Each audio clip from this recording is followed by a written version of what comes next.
Hey guys, Chris here. Today's video we're going to take a deep dive on my settings and really all of the settings here on the LVS34 Livescope system and what I believe to be the best for not only fishing around structure but also kind of tracking your bait and seeing fish along the bottom, so stay tuned. Alright, we got our Garmin GPS map 1222 here hooked up to our LVS34 on the trolling motor. I've got the helm feature running so I can overlay the video onto my phone. To give it a little breakdown, we're on some offshore rock structure, some like sheet rock and whatnot out here in Lake Michigan. Let's get right into our settings. Menu, I like to run my gain between 68 to 74. It kind of varies every time I'm out.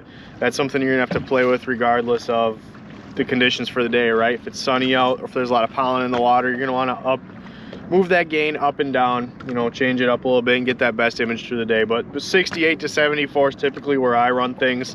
I personally like my screen a little bit hotter, if you will. Depth range, I try to run about, maybe 10 feet deeper than I'm actually fishing. With the GPS map here, you can really fine tune it. I go in the 10-foot increments. I'm not super picky. My forward range with the LVS34, I've found that 100 foot to be around the sweet spot for me. That's where I've been leaving it lately. Now, the real juicy settings, the good stuff's here in our sonar setup. So we're gonna go into our appearance. Color scheme, all personal preference. I like the moss, it stands out the best to me, looks good to my eyes. Amber is another one I use a bit. I use the amber a bit actually on cloudier days, and I'll run the moss usually on those sunnier days just because it's a little bit brighter. Color gain, this is a big one, and I see this one debated a ton in the Livescope community. I run mine at 75. Some people run it at the default. Other people are going to tell you to crank that thing up to 100.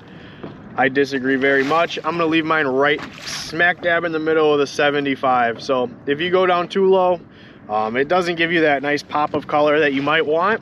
But if you actually put this too high, now watch what it's going to do here. If I put that up to 100, it just kind of blows out the bottom. I've got absolutely no way of actually picking out fish from the bottom, right? So if I dial this back down to, that 75-ish range, I'll be able to make out my bait yet on Livescope pretty nicely, but I'll also be able to see fish out in the rocks and stuff when they're belly to the bottom, just kind of meandering around down there. Obviously, you can go lower, you can go down to that 50 mark. Again, personal preference.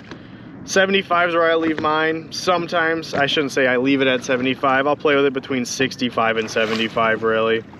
I had it on 75 at the time being. We'll go up to 70 right now. 70 is looking good. Color limit, I leave default. I do not play with that setting whatsoever. Trails always off. Bottom fill always off. I don't know what the heck that is or why you would want to use that, but that's staying off. All right. Now, if we go back into sonar setup, we go to layout. I personally don't like the grid overlay. Scroll history, we're gonna hide. On-screen control, sure, that's a setting for this specific graph. Reverse range, I'm gonna run on minimum.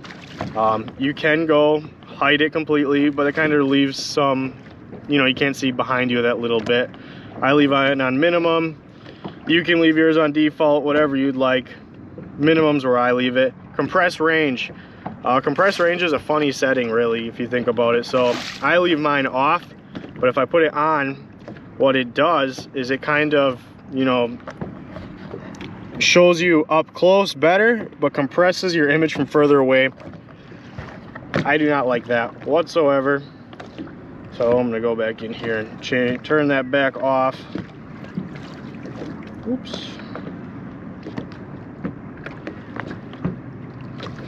Compress range off. Noise reject, I leave on medium. Like I said, I like running kind of a hot screen. Low is a little bit too hot for me sometimes, but it's gonna help you see your bait a little bit better if you can see it through some more clutter. Medium's where I leave it.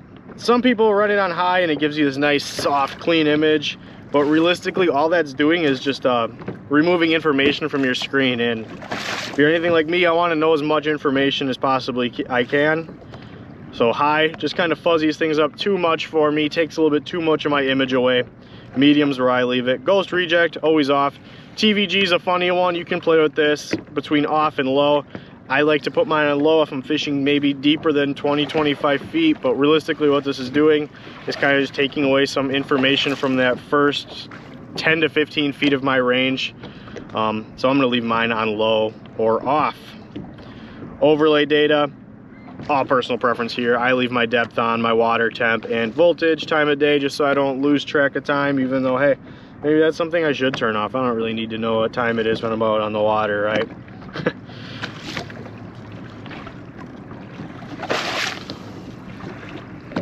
Installation depth's an important one. So what installation depth does is you're essentially telling your transducer how far below the water surface it is. I put mine to 2 feet, which might not be perfectly accurate, and I would just say get it ballpark, you know, 5-6 inches of what you're normally doing, and this will help you kind of just see your bait splash on the top. So if I look up here, all that, see how this kind of angles upwards. If I were to take my install depth and clear it, oops, and clear it, we go to done here. You know, see how that takes away from that? I would not be able to see my bait splash anymore. And I'm not saying I always can see my bait splash, but just getting an accurate install depth, or, you know, pretty close of an accurate install depth, it's just gonna kind of help you grab onto where your bait is on the screen a little bit quicker. Stabilization, auto for me. Obviously we're gonna keep that on, otherwise it does this. What the heck is that? Back on. Calibrate compass, I haven't done it on this unit yet. Orientation, I put mine manually. I'm gonna put it in forward mode. If I'm gonna run my unit in perspective mode, I will switch it manually to perspective. Focus, another one people might adjust. I leave mine on auto fresh. I've never had any problems with beam stitching or anything like that, so I'm gonna leave mine on auto. All right, now that we've went over all the settings, I'm gonna give you a little bit of demonstration of what some fish look like on the screen. There's actually one, there was one on there just a second ago. Look at him right there. There's a fish sitting behind that little hump. I know there's a bunch of bait fish in the area here. See if we can locate them. Yeah. Who knows? All right, as you can see here, we're a little bit different location. We're up along this break wall, a bunch of rocks here. You can see that on Livescope. And there's just a bunch of alewife pushed up along here. We had school of bait. Looks spectacular. Obviously, these settings aren't set in stone, you know. Little tweaks every day on the water, or even by the hour, you know, you're going to be changing stuff. But these settings are a great baseline to getting your unit in your LVS34 looking good, pretty dialed in right off the get-go. Anyways, guys, thank you so much for watching. If you enjoyed this settings video, be sure to like, comment, and subscribe. This summer, we're going to be doing a ton more electronics-based and educational style videos here on this channel. So if you enjoyed this type of content, subscribe. We'll see you on the next video, guys. See ya.